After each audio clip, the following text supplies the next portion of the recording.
Hello, and welcome to an exciting episode of Kuru Shell. We start out with our fledgling first start into this game. We have one planet, our starter planet, and I haven't gone into too much of the beginning stuff. I just wanted to sort of start from scratch with you. So this is the first episode was just introductory, and that was episode 0, so this is episode 1. And let's just talk about a few things. First, we have our archprophetess, who's right here, Zeltaza. That's right, I changed it, but then I didn't change it. So he's age 34. Young, a little bit older than me. And let's see, he's going to give us a boost to energy credits of plus 10%. I am okay with that. He's warlike, which means he's going to give us bonus to ship cost and army cost. It's going to reduce those, so that's perfect for me because for the next whoever knows how many years, next 40 years of his life, we're going to have him as leader, and those first 40 years can get kind of interesting and maybe even kind of messy as we deal with different problems that occur along the way. Budget-wise, we're starting off with kind of the basic balance of energy, expenses, a few bonuses here, ship cost, army cost listed there. These are the bonuses to certain things like edict cost, minus 15%. This thing kind of keeps track of all the different bonuses. Demographics, we're all Kuru, 1 planet, 8 pops. We're going to get a bonus from that leader of that 10%, like I said before. This is the ethics divergence that we get, which is nice. Right here, ethics divergence minus 10% for the divine mandate, which is the government type. Fanatic spiritualist minus 30%. So this is going to be good for our ethics divergence. It's going to just make it a lot harder for us to drift and, kind of just start to follow crazy things. So let's go into our policies, because I have to decide what we're going to be and what we're going to support right now. Unrestricted wars. The thing with unrestricted wars is when you have this policy, you have a tendency to say you can go to war for any reason, and you can choose any kind of war policy. You can choose to seed planets, which means take them from other species. You can choose to cleanse, which destroys their colonies. And it pretty much, how other species respond to you is based on your war philosophies and your different policies. So, do I want this to be a people who believe in liberation and defense, or do they believe in pretty much unrestricted war as a dish best served frequently, and to those who will not cook them for themselves? So you can pretty much choose whatever war goal you want to. With this one, Liberation Wars, we must further our own interest even when they run contrary to the interests of others. Wars of aggression are allowed, but conquest war goals may only be used against previously owned planets and planets whose dominant species is the same as a conqueror. So that's I don't like limitations when going to war, and it's kind of funny to say in this game, but it kind of, when you have a neighbor who's very aggressive, it's always nice when you can kind of like vassalize them and integrate them, and then you can kind of bring them into your culture and assimilate them into your people, and kind of calm them down. And it's also, when you're playing an Empire, which I played the last one, I played the Empire, where you can kind of like just kind of take over. It just plus the game in itself, it's a lot easier to play the game when you don't have to worry about like your hands aren't tied behind your back. But I do plan on being a lot more political, not more political, but a lot more diplomatic with this species, since they have a deeper appreciation for life. And that's why their first contact protocol is peaceful. We're going to be a very peaceful species, as much as we can be, and then we're just kind of going to take it from there, depending on how things go with our neighbors. Resettlement, I'm going to say prohibited. Free pops cannot be forcibly resettled between planets. I don't actually use that. I never resettle. Not once have I resettled. Having said that, chances are kind of funny that the first time I actually decide I'm not going to do it, I'll need to do it, and I'll be like, oh, I can't do it now. Migration, I want to say free migration, because I do plan on bringing other species into my planets, and having them sort of work with us and cooperate with us. And it'll be easier for me to make alliances with other species around us when we do it this way. Only issue with alliances that I have is that they do, again, put like limitations on your war philosophies. So I just have to be just align myself with the species that's gonna be okay with us being who we are, and integrating only species that will kind of join us with this philosophies. And it's very possible that our ethics are going to impact them, and they'll kind of come to see it from our point of view.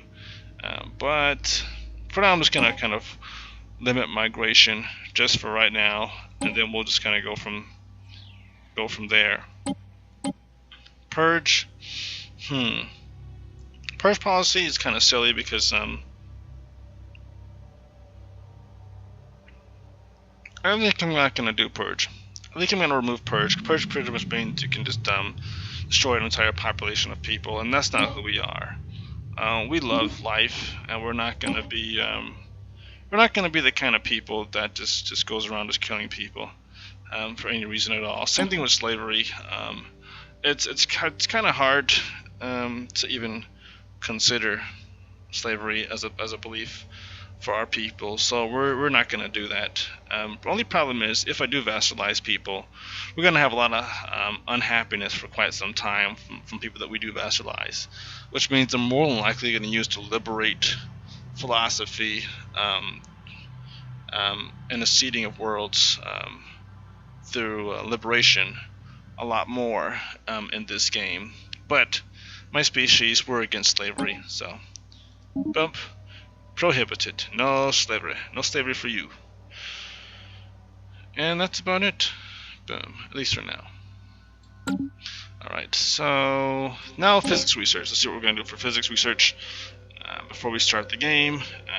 In fact, you know what? I'm just going to start the game. I'm just going to get the ball rolling, get the game kind of rolling here. I'm just going to get this science ship to start to research and survey this system. Oops. Oh man, I just realized I'm supposed to be timing myself because I have to limit the length of this. So I'm gonna set this for 15 more minutes, and then after that 15 minutes we're gonna end this episode. So the timer is going now. So I'm just gonna science ship, survey this system, survey this system, and survey this system. In fact, we're just gonna nope. I'm just gonna start with surveying the systems within our space that we know of. And then I'm gonna send these guys out on a reconnaissance for these other systems, because it's good to know what's out there in order to be in a safe place here. Oops. There we go. So start the game. That's going almost speed. Oops. I don't know why I'm doing that too. Also, we have a new heir, Teacher Koshnak. Oh, I forgot to mention the names of some of these guys. But fusion reactor.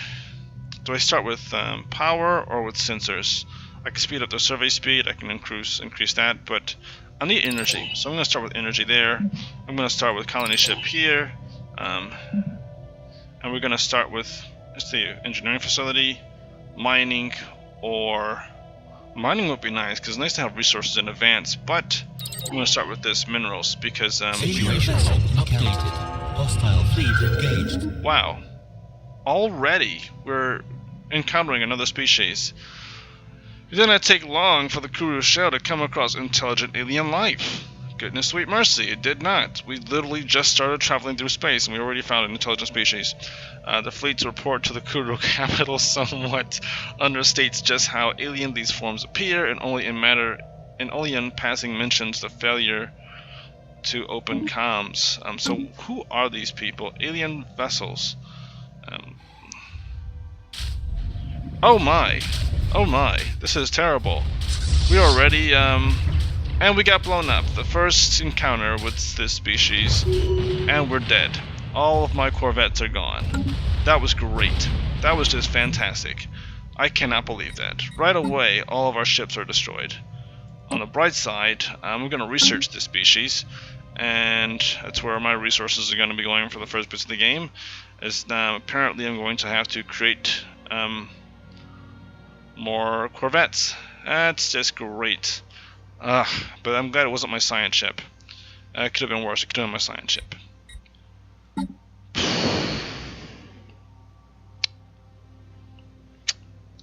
Yep. That just happened. That just happened. On the bright side, once we research that species, let's look at this little molluscoid space station. I like that. That looks kind of cool. But anyway, I just can't believe that we just got blown up like that quickly. Like, that's kind of annoying. When they're like right there. And our first encounter with other species, and we get killed. So that's gonna make us kind of xenophobic, honestly. I'm already feeling tempted to just start blowing stuff up. But I'm gonna contain myself. Anyway, what's happening on our planet's surface? So we're going to let's see. Gotta start using our resources for this stuff. So we need some more energy, and we have 3 food. Now, the more food you have, the faster your species will grow on a planet, and we get the bonus to our growth speed, but I still feel like we could use a little bit more of a boost.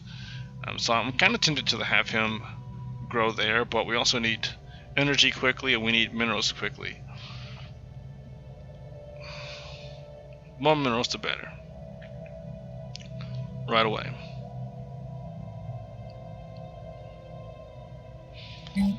Now.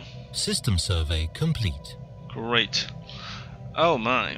This is not a good start for us either. Usually when you start off with the system, you'll have resources in your system. We don't have a single resource in our system. We don't have any bonuses to... let me just change this. We don't have any bonuses to our research. We don't have any research stations. We don't have anything to mine. This is it's kind of sad that our home system is so devoid of anything of use to us as far as minerals. That's really just sad. I hope this system makes up for what our system tragically lacks. But I'm just going to I'm just gonna clear this. Boom. And then I'll clear.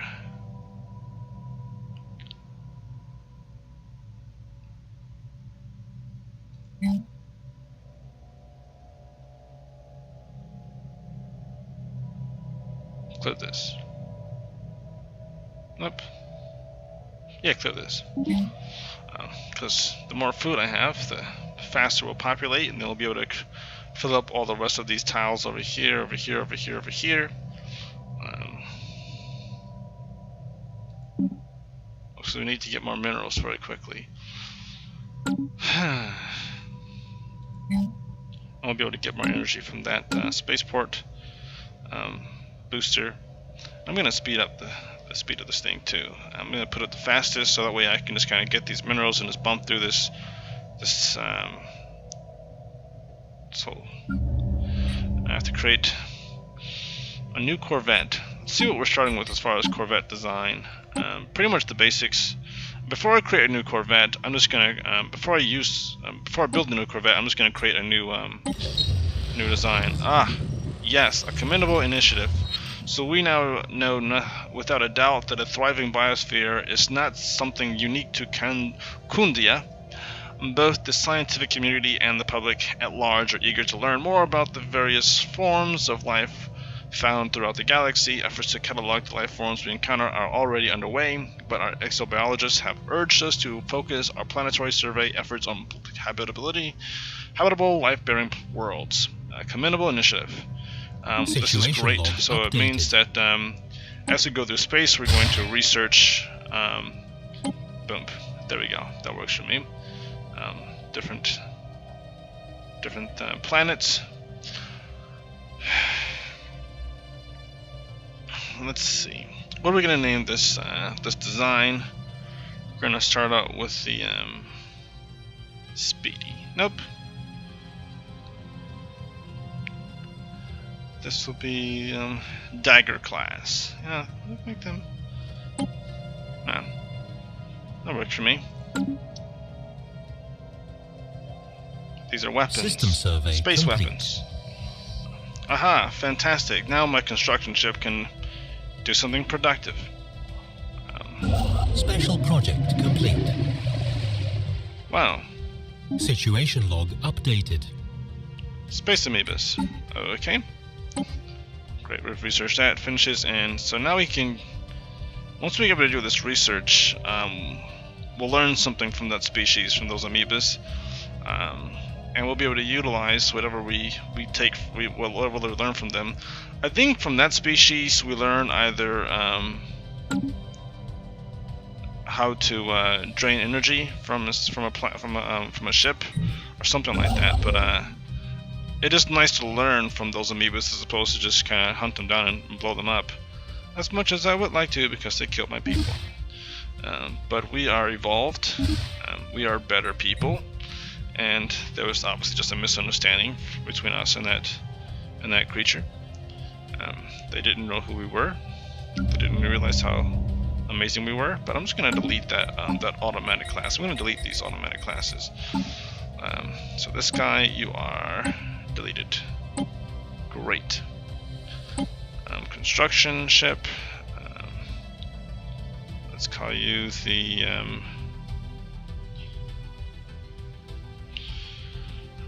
architect class. There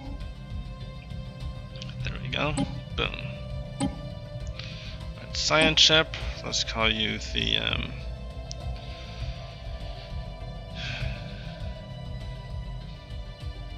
Explorer class. Obviously that makes perfect sense because it's a science ship. Alright, so that's gonna delete this one. Transport ship. Let's just call you Invader class. Because anytime we actually ever use those transport ships, we're gonna be invading someone's planet. So might as well just be honest with ourselves. And this is going to be a defender. No. Let's call this the shield class, because these are stations designed to shield us from outside forces. So, boom, boom, boom, boom. Good.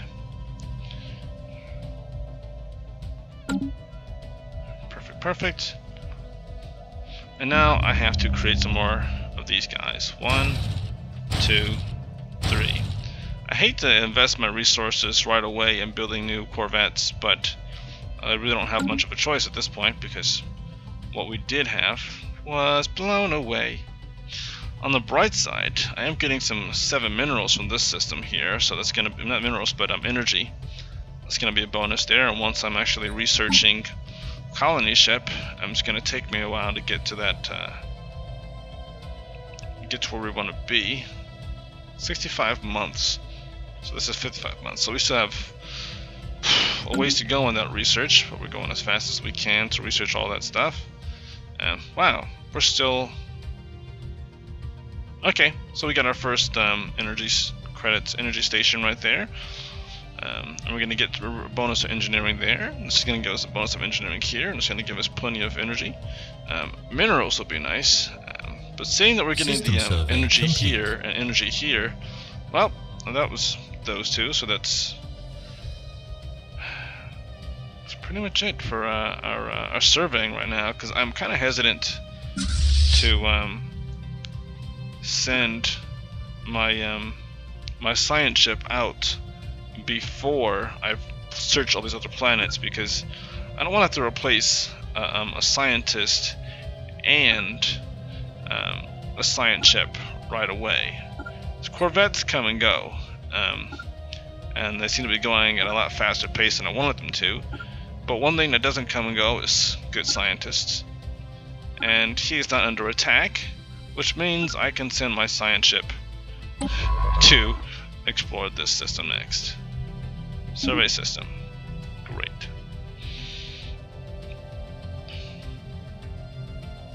Construction complete. Excellent. Excellent, my friend.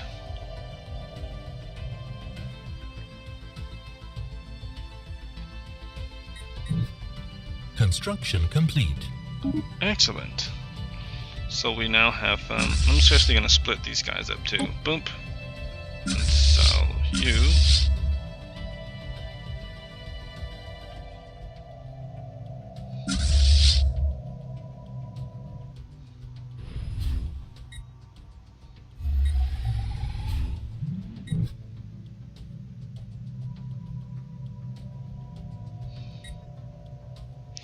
Say, where's that guy going? Because he's going on all these different planets. Nope, I'm not going to go there. There's one that I missed. See, if I send him out, that's less likely I'm going to lose the other ones. I should have just sent one guy out to explore all these in the first place. That way, if he got blown up, we need to avoid that. Oh no! And now we're under attack with more space Amoebas. Or maybe not. They're just in the area. They're not actually going to attack us. So I know to avoid those two systems. That's two systems I can't explore until I have at least a 1K or a 2K fleet. So that's just great. It's just great. Found a planet right here, which means that my science ship can survey this system as well. Though they're less likely to be of any interest to us because the Savannah world we can't colonize. Whoa, hold on, wait a minute. What was that? Failure risk 22%. I can afford that. He's at level 2, so it's not so bad. We can colonize this. There are 4 planets in that system. Tropical world, we can colonize that. A continental world, we can colonize that. I can't believe there are 4 planets in that system, so that's going to be the first system that I colonize. That is awesome. That is a great way to end this first episode. We're exploring, we're trying to get places, and we're trying not to die in the process. We're failing on the try not to die part, but at least I've got this science guy out doing stuff, and I'm going to definitely survey this system right here. That's going to be the first system that I colonize. Here's the great thing about systems with multiple planets. Eventually I'll be able to colonize all the planets in that system once I learn how to terraform planets, and if I build robots. One issue that's going to affect happiness is if I start building robots, that's going to make my people a little bit unhappy, because spiritualists generally don't like lifeless things like robots, especially artificial intelligence. That's just the way the game's set up. You know, if you're a spiritualist, you're less likely to like soulless devices running around doing things. With this, I'm actually going to create another science ship, and I'm going to employ a scientist, leaders, new scientist. Yes, spark of genius. I love that. In fact, I'm feeling tempted to use that guy for physics research. Yep. I'm gonna do that. I love you, guy. I love you so much. But you are not a genius. So we're gonna use this guy. It's gonna bump up our research speed by 12% as opposed to plus 7%. And that's going to help us out in the long run. This gives us a natural, just generalized 5% bonus for a maniacal person, but the Spark of Genius, there's a plus 10% to research speed. And we need all the help we can get, getting as much research as fast as we possibly can get it. This is excellent. And this is the Ocean World here, we can colonize that. I like this because it has 2 planets in that system. So once we learn how to... updated. I did say I was going to stop this episode, but before I do, I just want to see what these guys are. Oh, great! More monsters to investigate. More monsters to investigate. So those are going to be the, I think those are crystal creatures that we'll have to worry about over here. Everywhere we go, we're finding some sort of... Oh, and these guys are bad guys too. Goodness, get out of the system, get out of the system. That thing is mean. Those things are mean, and you really can't do much research on those things. But it's nice to know that in this very small little galaxy, we have all these just in our range. In our first effort to explore the systems, we have all of these menacing creatures ready to kill us. It's just great that they're all so close to us. So I can't research this system. Uh-oh, hold on a second. Is he just sitting there? Oh, I see. He wants to die. I see what's happening here. But also, I didn't give him another place to go to. So I'm just going to very quickly send him home, because we've... Did I send him here? Did I send him here? Let's get you out of there before you die. System survey complete. Leave the system, leave the system, leave the system. Don't get attacked, don't get attacked. Is he gonna escape? Is he gonna escape? He escaped. Alright, and with that, I think I pretty much discovered what planets, what systems in this region that we can actually research and what systems we cannot. So he's gonna focus on these. This science guy here. In fact, hold on. That saving autosave is nice, but it gets in the way. We're going to survey this. We're going to survey this with this guy. He's going to take care of all of these, and this science vessel is going to survey. Oops, no, not that one. I'm sorry, no. He's going to survey this. He's going to survey this. He's going to survey this. And we'll just kind of go from there. Until next time, may God be with you and have a great day.